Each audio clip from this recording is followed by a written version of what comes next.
Hi, so good evening, everybody. This is our September 2024 program about the two Hog Island scholarship winners from Presque Isle Audubon are going to share their experiences from past year. But we are going to kick it off this evening with an Allegheny College student, the name of Lizzie Davidson. She is a junior at Allegheny College, and she is a biology major and a political science minor. And this past summer, Lizzie participated in the Allegheny College Community Impact Hub community-based research program. Boy, that's a mouthful, right?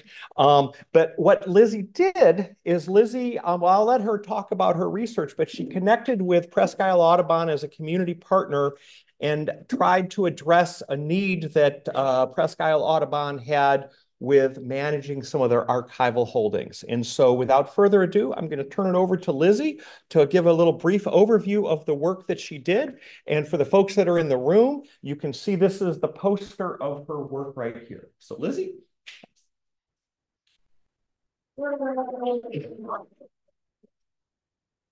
That's not the microphone. The microphone's in the computer. Oh, okay. This microphone right there. Oh, that's easier. Hello, everybody. Thank you for having me up here, and thank you to the Presque Isle Audubon Society for giving me the honor of doing this project. As some of you may know, Evelyn Anderson of the Presque Isle Audubon Society for many decades. She was a prominent nature writer and photographer, and over the course of over 40 years, she's written hundreds of articles, columns, magazines, and even books detailing the wildlife of Erie County, especially Presque Isle. She specialized in botany, but she also had several stories and accounts of birds in the area, butterflies, insect migration, the nature of Presque Island itself. She very much deeply cared about it, and she wrote lots of really good and interesting research for conservationists in the area. The issue was that because her articles were very localized and a lot of them are very old, they have been mainly lost to time, and there are not very many in-person documents left. The few that are mainly stored right here at the Trek Center, which is great, but inconvenient for people who live outside of Erie who may want to look more about her and her work more closely. So the two goals of my project were to preserve all of her physical copies, her photos, her articles, books if I could, and store them online in a more permanent space to prevent them from being degraded. And the second goal was to allow wider public access so that people outside of the Presque Isle Erie region could more easily access her articles, different topics they may want to study, and learn more about her and the work that she did for this community. So how I did that, you can see on the poster, it may be a little difficult, but I did two major steps. I created something called a finding aid, which is basically an organizational tool. It's similar to a table of contents where you can list and organize different articles by their date, their name, their publisher, their subject, and give a brief summary for each, so that people who may want to research them may look them up and find different topics they're interested in more easily and sort them by year, by decade, and essentially put them up for people to find. And then the second thing I did is I took her physical copies of her articles and her journals, and I just scanned them and turned them into online PDF files where they are now stored online and won't be degraded like the physical paper copies. Right now, they are in me and Dr. Brian Miller's shared Google Drive space, but the plan is to migrate them to an institution storage space owned by Allegheny College, so that hopefully more people will be able to look and see all of those hundreds of articles that I managed to scan and convert online, and then use that finding aid where the title and the name of each is correlated with the title in the folder for each, and be able to watch them and see them and research them. And we also plan to make I believe it's a program for a key search where you can type in a word or a phrase. Like if you wanted to learn more about a certain bird or a wildflower or articles from a certain year, you could type that in and find those articles more easily and just have them brought up to you because it's very long.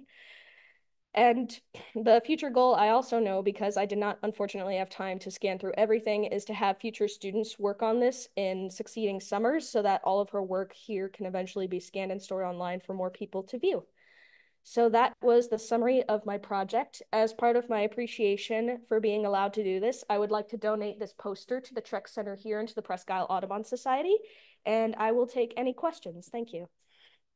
Thank you. So all of the materials will be available online through the Allegheny College Merrick Archives. It's going through the process of the session right now, and probably within the next 4 to 6 months, you'll be able to go to the Merrick Archive website and be able to do all these searches that Lizzie made possible through her work. Do you think people at home? I'm so sorry. What was the question? Yeah, ask your mom if she heard him. I was just saying that the things that Lizzie was just talking about here, the materials will be available through the Allegheny College Merrick Archives, probably in the next 4 to 6 months. I'm going through the process with the archivist right now of having it incorporated into the digital archive there. So, Thanks. but yes, question. This is a dream. Those of us who knew Evelyn for many years, I met her in the 80s. I was away for about 22 years. I'd come back and visit her. We know she was so ill and she needed care in a care home at the end. But where was anybody going to be able to see the beautiful things that she wrote about? She did such research to put things into words that people could enjoy. And now you've made it possible. And I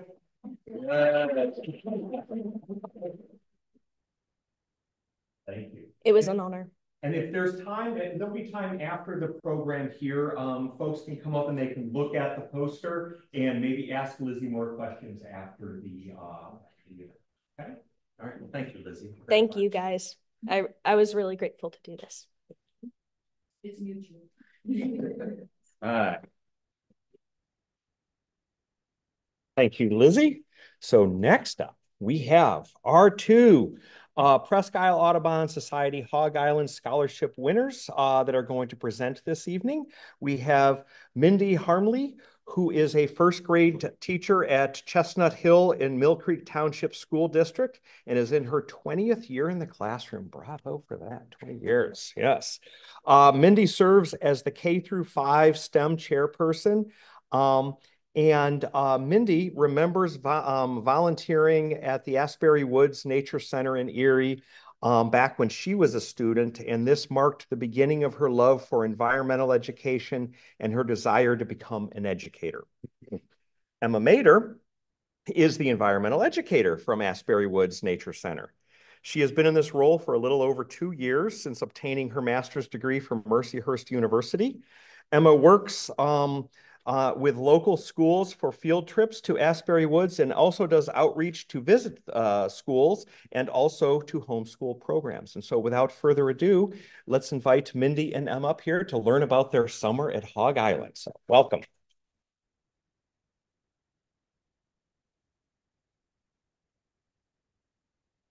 Thank you. First and foremost, thank you so much for allowing us to have this amazing opportunity. It was definitely a once in a lifetime opportunity. Emma is much more outdoorsy than I. So for me, this was a growing experience personally and professionally. And we're just excited to share our trip with you. Okay, so just the introduction, I'm Mindy Harmle, and I'm the first grade teacher at Chestnut Hill. So this was a wonderful opportunity to gain some information to take back to my school district. I shared this slideshow with them as well. I'm not sure how many people actually went through it, but they have the opportunity to view some of the different things that we saw and learned about while we were on our trip. All right, and I'm Emma Mader, the environmental educator from Asbury Woods. Of course, I do a lot with our field trips, and so my vision for going on this adventure was to gain some more experience in ornithology and birds and what I can bring back to the Erie area that has such a wonderful bird migration and population here that people don't necessarily know about. And as a young professional, I was really hoping to gain some valuable experience, and I absolutely did. So let's get started into our little adventure that we had. And our adventure started with our travels. So we had to figure out how to get to this very remote location in Maine. And we had left from Erie and we actually flew into Portland, Maine, which was wonderful. We were able to spend the night in Portland so that we could arrive to our Hog Island destination on time for the van to pick us up. We literally took a plane, a train, and an automobile, it seemed, to get there. So our night in Portland, we got to relax by the coast a little bit. We had some amazing seafood. There is a seagull we've named him Steve. He snatched lobsters right off my plate as we were eating, right on the beautiful Sunset View dock. And it was shocking. He hit my head with his underfluffies as he snatched up Dive bomb. Yeah. And apparently that is not an abnormal thing. The, waiter ran over and apologized profusely. And I'm like, oh, it was almost done. It was fine. So watch out for those seagulls. We later identified him. He was what type of seagulls? Ringbill. Yep. So we had to look him up, and we thought about him the entire trip. From Portland, the next morning we were able to get ourselves to the bus station. And from there, we arrived in a town called Damascus, Maine, and we met the camp van there. So we were a little nervous. We weren't sure what to expect. They pulled up. There were other educators going as well. We're like, we're in the right place. All right. So, and then of course we arrive at Hog Island. So that is Hog Island in the distance. And before we tell you all about the adventures on Hog Island, I think it's important to tell you a little bit about Hog Island itself. I'm not sure how much you know about Hog Island and how it became what it is. So I'm going to tell you about it. So Hog Island is located in Muscongas Bay. So this is a big picture of Maine, and that little red circle is right where we were. When we do our bay cruise and some other things later in the week, that is where we were for majority of that. But to really understand Hog Island, we need to go back about 12,000 years. So this is a map of the Wabanaki territory. So this is the Native American tribe that was in this area before the colonization happened in Maine. In Maine, they're really big on the land acknowledgement and representing the Native American culture that has shaped that area. So the Wabanaki people, the people of the Dawn, were the first to settle on Hog Island 12,000 years ago. Their names, their paths, and their history have shaped the island into what it is today. And the land acknowledgement for that area is "we are still here," is what they call it. And one of the big things on Hog Island was the shell heaps, which we ended up hiking the whole island and going to the shell heap, which we'll show you later on. But ultimately, the shell heap is where they disregarded their shell remains and bones from different things that they ate as they lived on the island. And the shell heaps not only changed the soil chemistry, which resulted in some really interesting ecosystems, but we also got to learn a lot about what marine life looked like 12,000 years ago. And my favorite one that we talked about was the giant sea mink, which of course here in Erie and in Pennsylvania, we have minks, fishers, weasels, those kinds of creatures. Imagine a 3-foot long weasel swimming through the ocean and diving down and eating things and crabs. Definitely a very otter-like creature, but a little bit bigger than that. So that was my favorite little thing that we learned about with our history of Hog Island before it became our educators' camp and oasis. So like I said, 12,000 years ago, the Wabanaki people were there. 500 years ago, so in the 1500s, that's when colonization happened. So that's whenever people started going to the island for timber to raise their livestock, and that is how Hog Island got its name.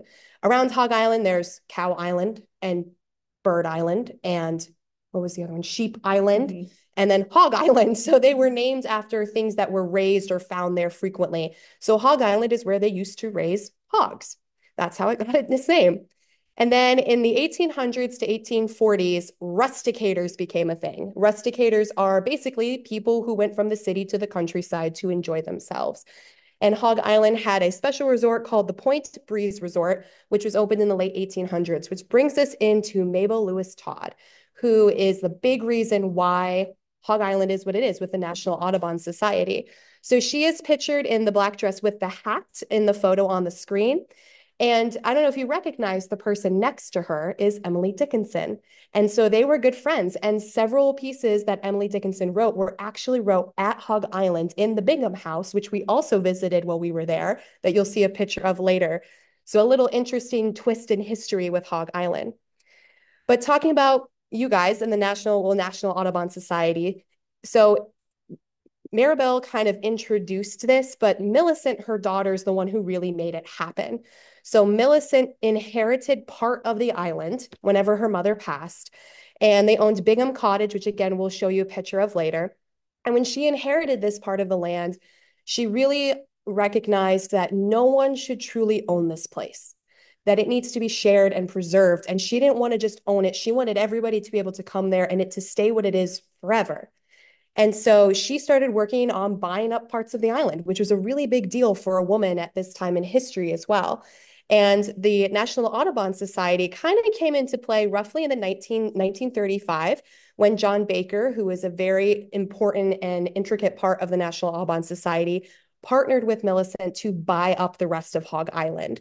Millicent, of course, owned it, but she leased it to the National Audubon Society for $1 a year, as long as it stayed a camp and a place of nature preservation. The first camp happened in 1936, and it was an educator's camp, which is what made our camp extra special to Hog Island because we were the original camp that started it at all. And they've been doing camps for technically it's 88 years officially, but they say it's been about 90 years that they've been having people come out for camps and do these educational trips. In the 1960s, the island was officially given to the National Audubon Society. That is Millicent in the white suit dress. And then next to her, another familiar face, one of my favorite people, Rachel Carson, became good friends with her and visited the island frequently. So now that you've learned a little bit about Hog Island, now it's time to get into what we did on Hog Island. After 2 long days of travel, we got to know each other very well. We arrived right at this dock. This was the view that we saw. We were greeted by a nest cam on an osprey nest, and we took a little boat. I'm terrified of boats, so this trip was it really put me out there. I knew what I was signing up for, but I was like, oh goodness, when I saw the first one. Very quick boat ride to our main camp. And this is the Queen Mary welcoming us into Hog Island. Our boat ramp is on the left side there. And as you enter, we had to haul all of our luggage for the week up that ramp. It was quite a process. We were greeted by the camp staff. They were so welcoming right off the bat, and we were given our room assignments. So we were lucky enough to actually be staying in the Queen Mary. So this was kind of a big deal because, I mean, we might be a little biased, but we think it was the best location on the island. And it's one of the original historical buildings on the island as well. So just to give you a little glimpse inside of it, the Queen Mary was originally a chandlery building when they were using this as a more active port. And now it's kind of converted into a museum slash a lab downstairs that had a lot of their birding equipment. They had a touch tank that was kind of ever evolving with what they were able to find from the shore, right where we were at. And this is what our room looked like. Hopefully, oh no, that didn't work. That's okay. We'll go back. I think at the moment. Oh, okay. We're looking at a picture of you with an orange suitcase. Okay. Yes. We lost it up here. We'll find it again. Sorry. No, that's okay. We had videos embedded. I think the video didn't want to play. Oh, all right. Okay, it's fine. Not a big room, so there was All a lot right. to share. We can always share the videos afterwards too if people are really interested. I think that was the only one that isn't automatic, Right. so we'll have to see how the other Yeah. ones go. And really, I mean, that is basically the room that you're seeing. I mean, we were from here to here. We were the whole trip, but it was fabulous. It was very clean. We were on a floor with 10 other women, and it was a wonderful place to stay. We could hear a fantastic storm right outside of our window, the lightning. It was amazing. So we slept with the windows open every night. It was great. And these are just a couple pictures from around the Queen Mary. Like I said, I believe we had the best lodging out of any of the other locations on the island. We were the closest to things. We were right on the water. There is the little sign for the lab with the little chalkboard there that they've created. This little crab was part of the touch tank that they had that was ever evolving. You weren't allowed to take anything from it. That was apparently an issue. Or put anything in the tank that people would kind of come and go and leave things in there. This is a picture of me standing on the shoreline right outside of the Queen Mary. And it was interesting because the tide was drastic when it would rise and fall each day. There was a difference of about 9 feet. Yeah, 9 to 10 feet, which is huge for a tidal zone. So where I'm standing would be completely submerged in water at different points of the day. So it was kind of cool that we got down there and got to poke around while it was at low tide. And then this is a picture of our outside deck on the bottom left corner there. Just a beautiful view that we could start out every morning right at the Queen Mary. And just a few more pictures from our stay, just a little bit more of our view that you saw coming up. Again, this picture, about the third one in, is more of that rocky shore that the tide was low. We put a little picture of a seal in there because our favorite activity became seal spotting. The seals would just pop their heads up all day. And the first time that we realized what we were seeing, is that a seal? Are those seals? And they were everywhere. So we were seal, and we've been sending pictures of seals to each other just randomly throughout the day. No explanation since that happened. And when we got there, we had 4 full days, and we had a partial half day the day that we arrived, and then a morning before we left. So when we arrived that first day, they had a wonderful welcome celebration for us. They had a little wine and cheese party. We got to know the staff. They kind of ran down how our camp days would look. Day 1, we had birding 101 and a bay cruise. Yay, a boat. Day 2, we were going to Eastern Egg Rock Island. This was like the main event where we would see our beloved puffins. And we had a tour of Harbour Island. For day 3, we did the entire hike of Hog Island. It was about 6 miles, a little over.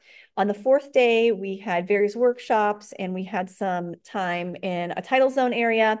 And then we ended with a lobster feast and a bonfire that night. And then we were given breakfast before they promptly kicked us out at 8 a.m. to go on the boat back to the mainland to get where we were going. But we were very happy with the experience that we had. And our first day was birding. We were very excited about this. And this was kind of birding 101. So they went into this with information for a novice, and which was great because I myself, I love birds with a passion, but I wouldn't call myself a birder up until this point.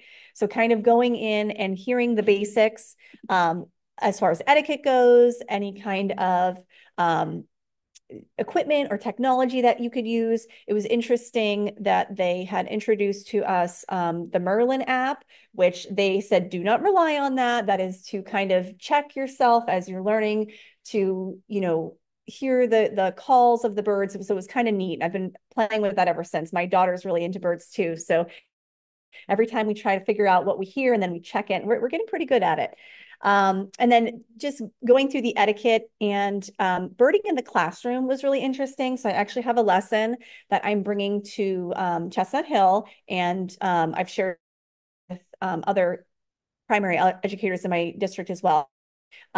Because a lot of times, especially if you're out with a group of kids, the birds just won't be there. We've spooked them already at this point. So they had made laminated birds on cardstock, and they placed them strategically in areas where you would naturally find those birds, whether it be because of their diet, because of their need for protection, or whatever it is. And the kids would kind of be able to identify the bird based on the shape, the beak, the color, kind of going through the different tools that they could use, whether it be a birding book or for the very young kids, just, identifying just basic species that live in our neighborhood, which was kind of cool. So taking that, it's a very easy way to practice birding with young kids. You can take them to the playground at school and you have the birds strategically in maybe the wooded areas where they're at. And why would this bird be down here on the ground? And why would this one be living up near the trees? So it was kind of a really neat look. And it was practiced with the binoculars as well. So, they're not trying to spot a living thing that's gone in a second. They can really focus in on those skills. So I'm really excited to try this with my first graders later in the year once we've gotten a hold of being a first grader. But I think it'll be a great springtime activity. All right. And the next thing we did that day was our bay cruise. This is when we just took about an hour and a half to explore the bay on a boat. And so we did the birding in the morning, had lunch, and then the bay cruises in the afternoon. So as we explored, we saw a lot of different things. So just to give you a little bit of an idea of what we saw, they had wonderful identification for us. Of course, tons of seals. As you can see, all those slightly glistening, almost rock-like things are actually seals. They covered that entire little island. There'd just be random, I didn't realize that the bay had so many islands. And so when you're there, they're just everywhere. Some of them people own and live on. Other ones are so small that it's just for the animals, of course. But the seals loved this island in particular. We learned the difference between harbor and gray seals. You can kind of see that photo in there on the boat. They would hold up the identification to help us figure out what's there. We saw lots of ospreys and bald eagles. We saw a great blue heron. We saw a guillemot, and we saw several other birds, loons, eiders, cormorants. And of course, there's a picture of me with a lobster that the Hog Island has several lobster traps that they use to get lobsters from to feed us on the island. They are very much about sustainability and shopping local, I guess. And so they pulled up a trap and we were able to hold the lobster if we wanted to. And of course, I was absolutely the first person like, yes. And so we got to do that in the bay as well. So just a fun way to practice our binoculars on a boat. That is definitely different than on land, to prepare us for Eastern Egg Rock Island, right? The puffins. So, of course, as the educator that I am, you need to learn about it first. I'm going to tease you just a little bit longer, but you could thank this guy, Steve Kress, for the puffins being at Eastern Egg Rock Island. He was actually an instructor at Hog Island in the 70s. He was in the fish house, which we had many meetings in while we were there and workshops, where he read about this creature called the puffin and was very confused why it said that it was found around here, but he had never heard of it. Come to realize that due to colonization, they are not living there anymore. And so he decided, you know what? No, I'm gonna figure out how to get this bird back. And so he started doing research. And overall, his research took about 8 years to be successful. He learned some very important things about bird nesting behavior. He's the one that discovered that decoys, mirrors, and sound are how you can help birds establish new colonies and new places. So the decoys don't even have to be anything spectacular. They just need to roughly look like the bird. And they're social creatures. Puffins live in these huge colonies. And so to have those decoys and the mirrors set up and the sound, it makes the puffins think that there's more puffins on the island than there were. And so eventually all these puffins started coming, and it all started, there's a picture of him with this box, this white box. He went to Iceland, got permission to take some puffin chicks back to Eastern Egg Rock, and he traveled them in those giant like soup cans. We got to see like an actual one from his research while we were there, but it's literally just a giant soup can. And these little chicks go in it, he'd bring them back, and year after year, no return, because these birds, they grow up on the island, they go out to sea, they mature, then they come back to breed and nest. And it takes at least 2 years for them to see if they're going to come back. Nothing, nothing, nothing. Again, 8 years later, in 1981, the first researcher documented a puffin bringing back that famous photo with the fish in its beak, ready to feed its young, showing that the island had puffins established and coming through. And today, the Hog Island, Eastern Egg Rock Island is now at almost puffin capacity. So they're almost at the point where like no more puffins can be there. Like it's covered in puffins. And his research has been used in 14 different countries at over 100 different sites to help establish those bird species, including the tern on Eastern Egg Rock Island as well. So this is Eastern Egg Rock Island. So it was a bit of a gloomy day, but this is what it looked like as we were hanging out there. And we came up and it was just covered in birds. I mean, just crazy. And again, these videos, we can always share them with you guys later if you're interested in a folder with some of these pictures and videos. But I don't think it's going to. I'm not going to touch it. I just want to see. Okay. Yeah. We can see. Oh. Nope. That's okay. Nope, it's okay. But we did it again. I got it this time. Oh, good. Yeah. But I do have pictures of puffins, so don't worry. So moving on to, of course, the infamous puffins. And so these are some of the photos that we took. The one photo in the middle was somebody that was on the boat with us, took that photo with a really fantastic camera. But all the other photos, the one is a video of like a puffin taking off in flight. Again, we'll share these in a folder so everybody can watch them. But That little shack that you see on the island, that was a researcher's hut. So while we were there were people on the island doing research. And it was really comical because at one point they came out of the little hut to go back to like the little base. All the birds went nuts. They were flying like crazy, squawking like crazy, dive bombing this poor researcher because of course their babies are there. And he's like ducking for cover as he's going. But people do research there all the time. They're documenting how many chicks they find, what kind of birds are there, because it's not just puffins that live here, of course. We saw cormorants, we saw lots of terns, lots of puffins, of course. And one of the other creatures that we saw that was really fascinating, oh, this was a video of them, but there's a couple of videos of some things. Again, we'll share those with you guys later. But this was something else that we saw that me as somebody who's really into fish, this was amazing. I asked one of the instructors who had been on the island, was it 60 years he had been going there? Oh, he had been there since the beginning. Ted. Oh, he was awesome. And so I asked him, what's the coolest thing you've ever seen? Besides, I mean, the puffins are amazing, don't get me wrong, but like, they're kind of guaranteed, right? They're there. What's the other things that you tell people to look for?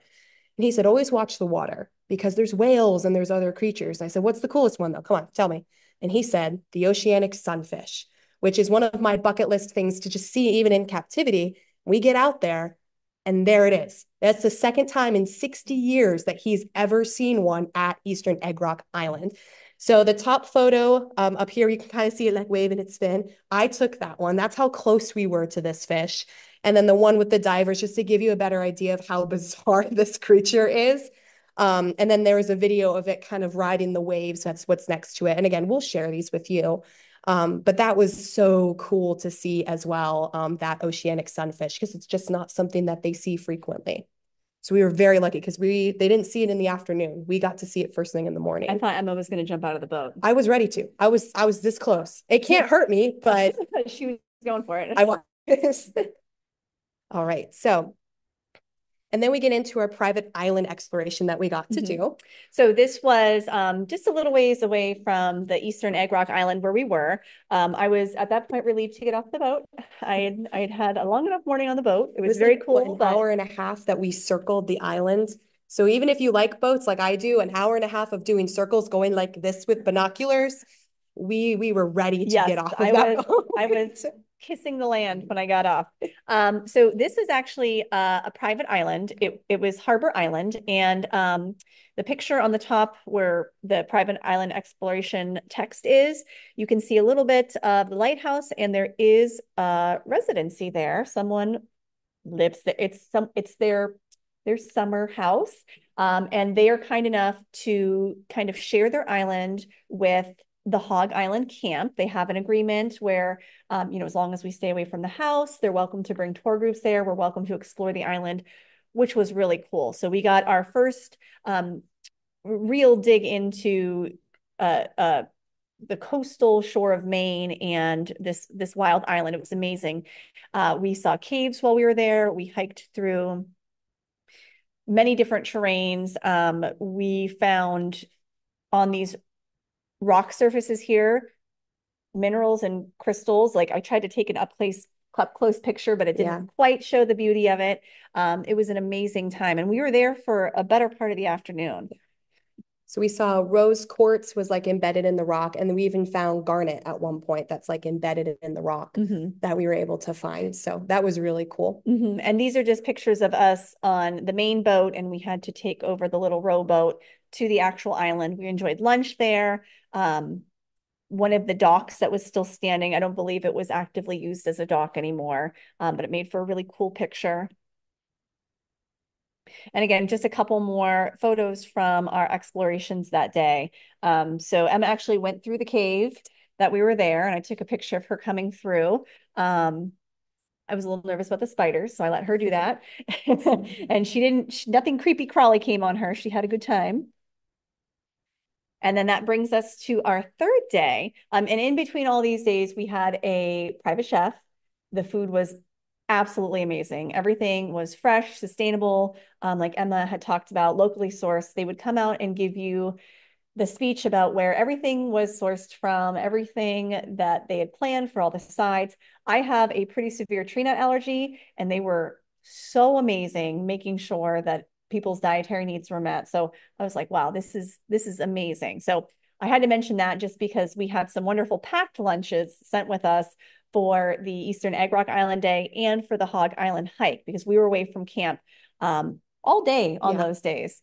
And so this was the day that started our 6-mile hike, a little over 6 miles. And we were given a choice if we wanted to take a shorter route through the island or do the entire thing. And we said, yeah, sure, let's do the entire thing. And we did not regret a second of it. So some of these pictures are from some of the other campers that went with their professional cameras. If you see me taking a selfie, that's just me on my phone. It was packed for a day away. So, I was checking with my nature guide here. What do I need? How am I going to stay alive on this hike? And we had our book bags and we were gone for the day. So it was a pretty amazing experience. And again, these are some more of the professional style pictures that some of the other campers. We went through a milkweed field and monarch butterflies everywhere. The sun was setting as we were coming back from the shore. This is back at our camp, but this was like we had made it. We're there. And that was one of the pictures that we took kind of as we were relaxing after a hard day's work, after showering very well, and then relaxing after a hard day's work. Yeah, so the milkweed is where that shell heap history kind of comes into play. So you can see the photo where there's all these big spruce trees, those pine trees in the background. Then all of a sudden it's green. And so that little hill that you kind of see, that is the shell heap. So that is where it is. That's where things have grown over history. And so basically, because of that calcium and those things in the shells breaking down, it changed the chemistry of the soil. And that's not necessarily a bad thing. It's just a natural thing that happened in this ecosystem, which resulted in more alkaline or basic soil, which spruce trees like more acidic soil. So they didn't really like to grow in this specific spot, but milkweed does. So all of a sudden, this one spot on the island is just covered in milkweed. And like as you walked through, it was literally like you were like in a butterfly garden. There's just monarchs everywhere.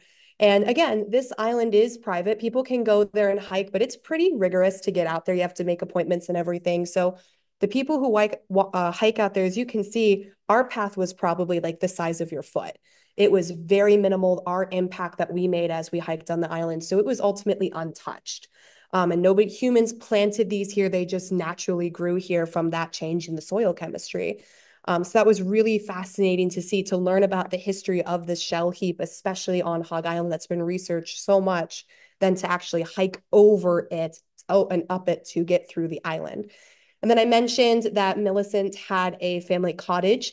That is what is featured here, the Bingham House. So that is the original cottage that she lived in.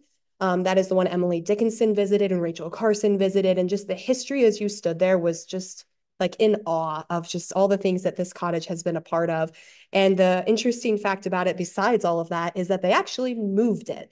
It was on one part of the island that started kind of getting some erosion. So they took it off, put it in the water, floated it around the island, and then put it on the other side. So we got to go and hike to that, where we got to see something called their artist in residency. Mm-hmm. And I wish that I would have written down her name. I do regret that. I was searching my notes and things. I don't have it, but she was very interesting to talk to. She was staying out there by herself. When she would come back to the main camp to have meals and things, I sat down and had a conversation with her one night, and she goes, "Oh, I'm really happy to be here, and I love the private accommodation, but that walk in the dark is scary." So she would kind of try to make it so that she could get back there in time, so she wasn't kind of finding her way with a flashlight in the dark. But she was featured, her artwork was featured. She was currently working on some of her artistic endeavors while she was there. And her main thing was pollution in waterways. So she, in her hometown, had started a bit of a campaign to clean up, especially the fishing pollution, all the fishing wires, all the nets and things. And she, with these collections, would create these beautiful jellyfish. And she had some of these featured nationally in places.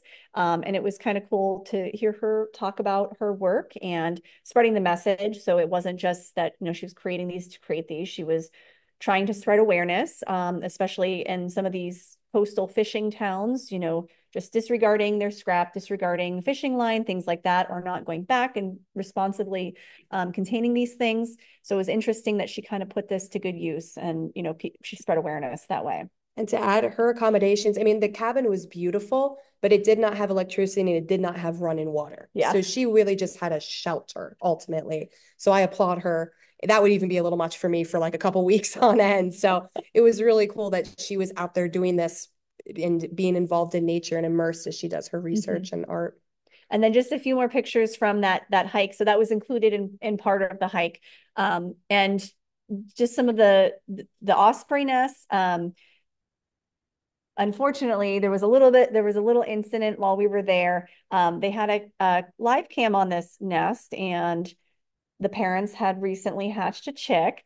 An owl had gotten to the chick, and it was on the camera. So they did end up taking the cam down, just because you know, schools and things were kind of watching that, and they didn't want to show sadly the remains of the offspring. And the parents, it was very sad. They were just around the island, just crying for the rest of the week that we were there. It was pretty heartbreaking.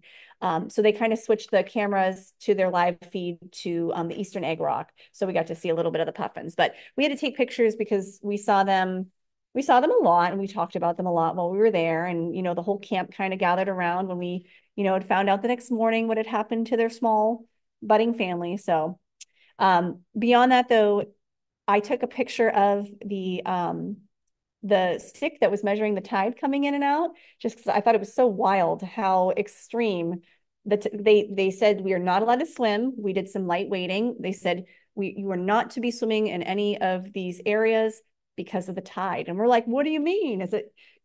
We see what you mean. There's no joke when you're coming 9-10 feet of water in and out each day. And this was our fourth full day here. And I took a picture of one of the signs. They would have this for us each morning, that we would kind of get a layout for our day, and we could kind of pick and choose what we want to do. A lot of the workshops that were offered would be several at a time. So some that we would usually go to the same one, sometimes that we would kind of see what interested us that we would go to. And it was nice that there was so much flexibility. We could kind of do what fit our needs. So this was just kind of the last day. I thought it was nice because they have the little lobster celebration at the bottom. Yeah, and we truly didn't know what was happening every day until like the night, just barely the night before, at like 8:30, they would announce what the schedule is for the next day. So we had some different workshops throughout the week, but these are some of the big ones this is the big one I wanted to mention that we attended, which was climate crisis education. As somebody who works at a nature center, climate change is often something that gets asked of us, and the teachers look for us being the experts in that and what we can do to help them to teach that and to involve it in their classrooms. And so this was a really interesting workshop. They were roughly like an hour and a half that we learned about how to teach those intense topics in a way that you are going to get across your points, but not touch too many nerves at the same time, because they need to learn about it, but recognize that climate change word is sometimes a little much for people. It just puts them on edge. So instead of focusing on that word for certain situations, focus on the science. Don't worry about that word. Just focus on what's happening and teach them the impact on the environment, and not so much that specific word, because there's just been a lot of negative connotation with it in the world. So a big thing we talked about was emotion-informed pedagogy. As somebody who has a master's in pedagogy and practice of education, this was very fascinating to me because I hadn't really done much with emotional informed pedagogy. And like I said, climate change is a sensitive topic for a lot of people. And I recognize that as someone who works with the general public a lot at a nature center. And to teach that, you use it without necessarily using that word, at least right away. Usually you can get people to care about it if you tell them the science behind it before you just introduce that specific word. For whatever reason, it's now become what it is. But this emotion-informed pedagogy combines climate science with that beneficial relationship between how does it make you feel when you see a polar bear that doesn't have enough ice to live, or those kinds of pictures that we've come to know. and connecting that emotion to the environment, to education, to us as a general, and how to teach that significance and need for learning climate science without getting too intense in that climate change specific word that has just been shown to be a little negative to use occasionally.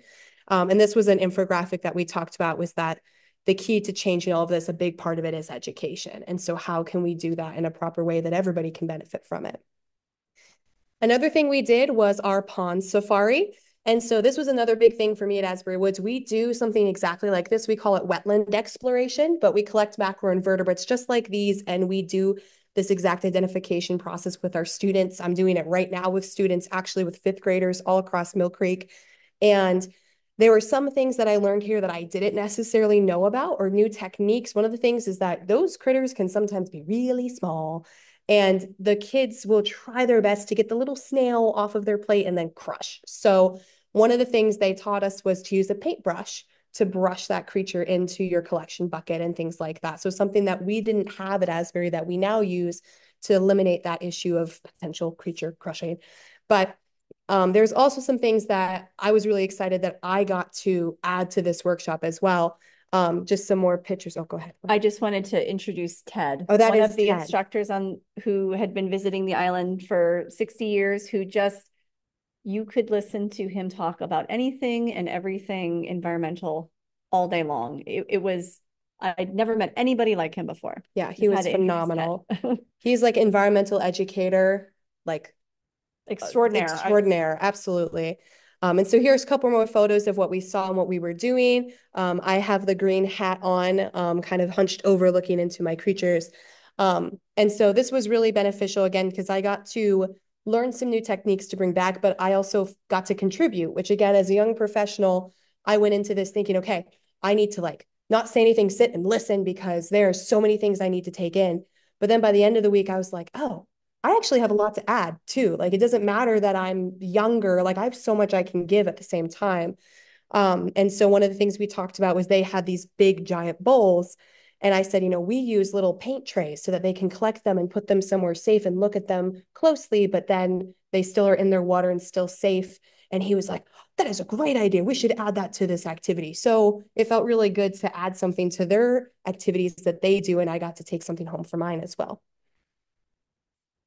And later that day, we were able to put on our swimsuits and really get in the water. We visited an intertidal zone, which was just a unique experience to explore a different type of ecosystem that we don't really have access to. So we got right in there. We were in the seaweed. We were uncovering things with rocks, finding little critters. Emma is holding an invasive species of crab, green crabs, and we actually caught a bunch of these, and the chef put them in a soup that night for dinner. So, you know, they were finding a creative way to take a small dent out of that population who was kind of wreaking havoc on their ecosystem. It was very wet and slippery. I'm thinking back to this, and I'm thinking of Emma having to help me over some pretty steep terrain to find some goodies hidden amongst all of this stuff here. But it was a really interesting day, and I just lost my train of thought what I was going to say, so I'll move on to the next one. Here's some more pictures that we had taken. Here is, I added a little graphic next to that map of just one of the green crabs, one of the bigger ones that we would take back, that the chef so wonderfully put in a delicious broth that we had for our chowder that night. And just some up close pictures of some of the other campers and what they were able to find. And there was something that you found, Emma. Fish. Yeah, the fish. She was very excited about finding fish in this ecosystem that we were able to bring back, and we were pretty happy about that. I was never able to truly identify them because they were fry, so baby fish. And I don't know marine fish as much as I know freshwater fish, but I was like, look at what I found. And I had them in a jar, and everybody came running over, and we all got to look, and I dug up, we didn't have a picture of it, but I dug up clams on the shore as well. So I collected 3 whole clams that went back into the sand, but that was really cool to be able to collect them. We put them in water, and they like moved across the tank and stuff. So that was another fun thing. to explore. And it was very slippery, and that seaweed was just everywhere. And you could not see a thing under the surface. So and then all of a sudden, a hermit leg. crab would just cross Right. your feet. What is that? And this takes us to our last night on the island, where I mean, seafood is ruined for me. So thank you for that. This was the best lobster I'd ever had. We had lobster in Portland when we got there that night. I don't know what they did to these lobsters. I mean, they caught them just a couple hours ahead of that, 30 feet from where we were sitting. It was a wonderful feast. They had their famous puffin cream puffs that we got to enjoy.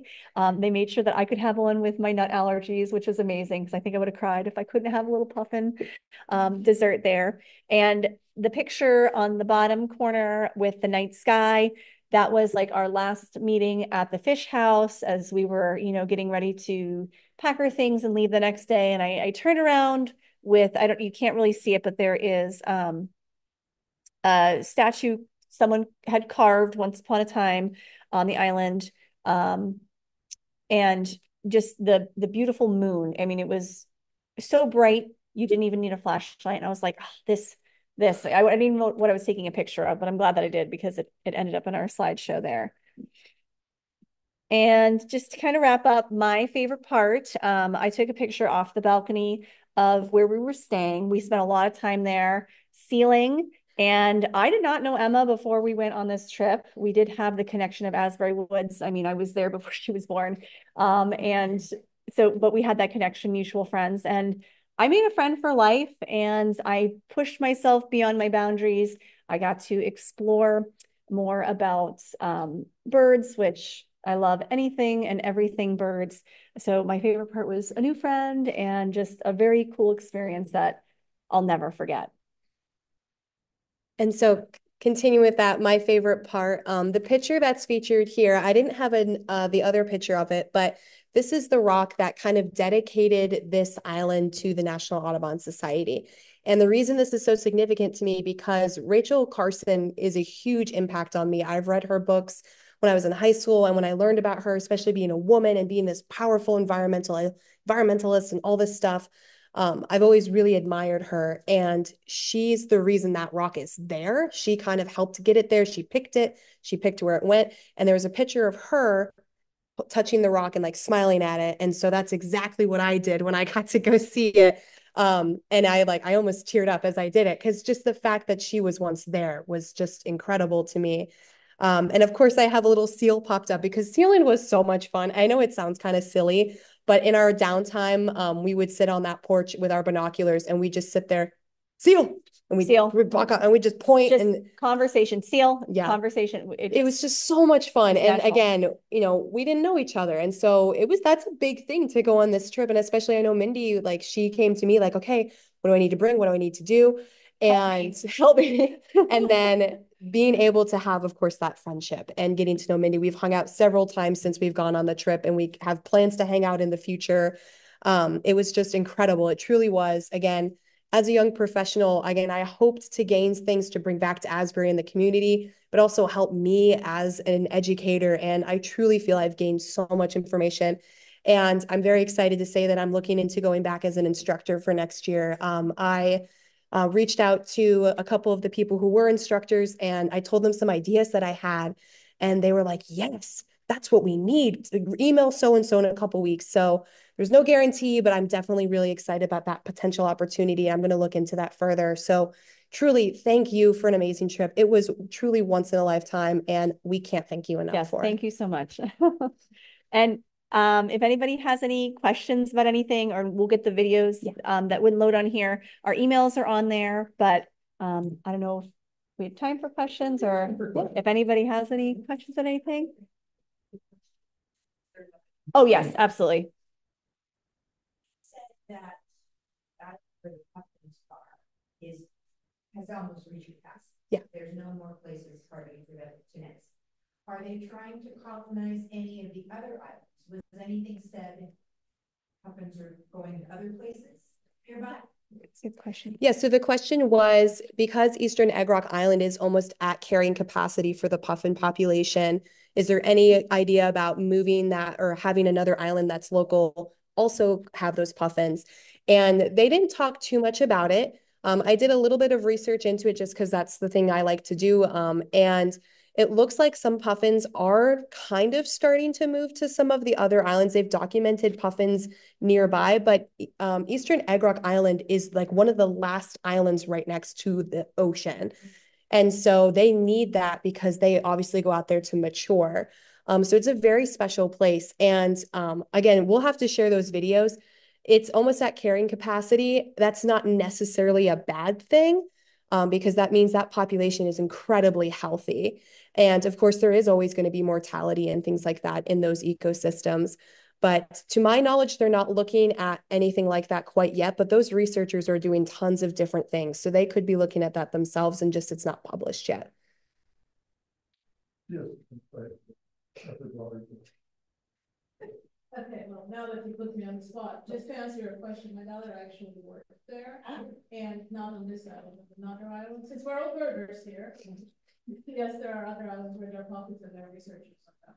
And in the main. In that same area, yes. But I don't think it's publicized too much because they don't want people sort of, going there willy-nilly.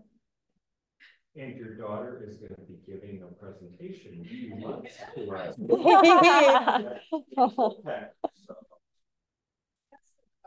Yeah, but there are at least a couple more, probably even more than that, where there are researchers doing the same thing. Very cool.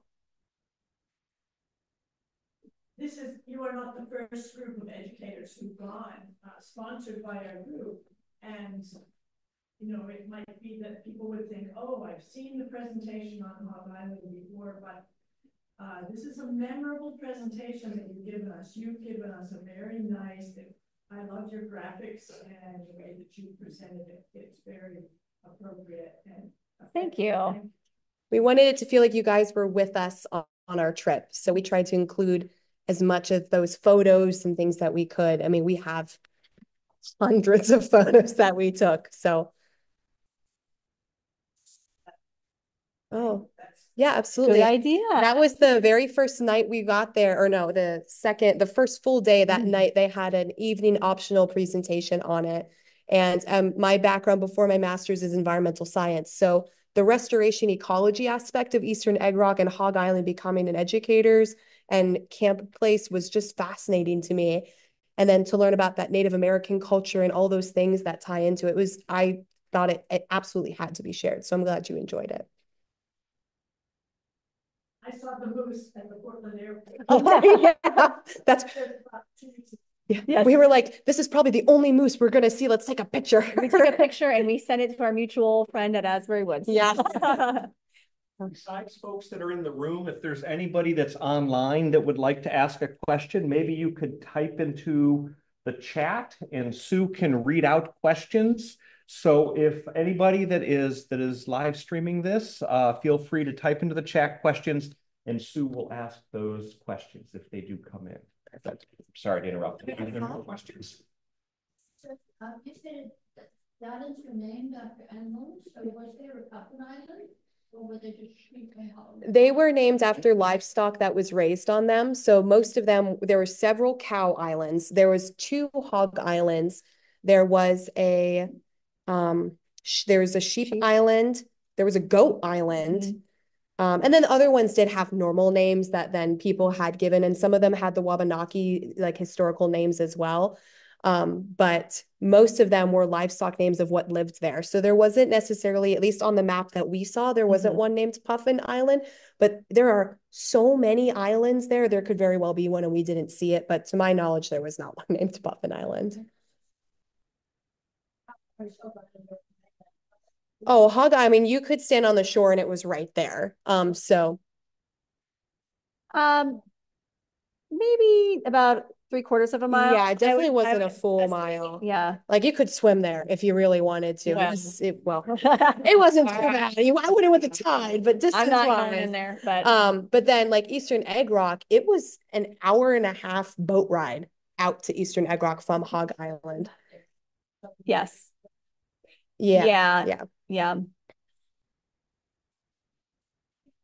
Oh, Yeah. yes, absolutely. There are certain islands you can like camp on, like Hog Island had a camp spot that you can like reserve.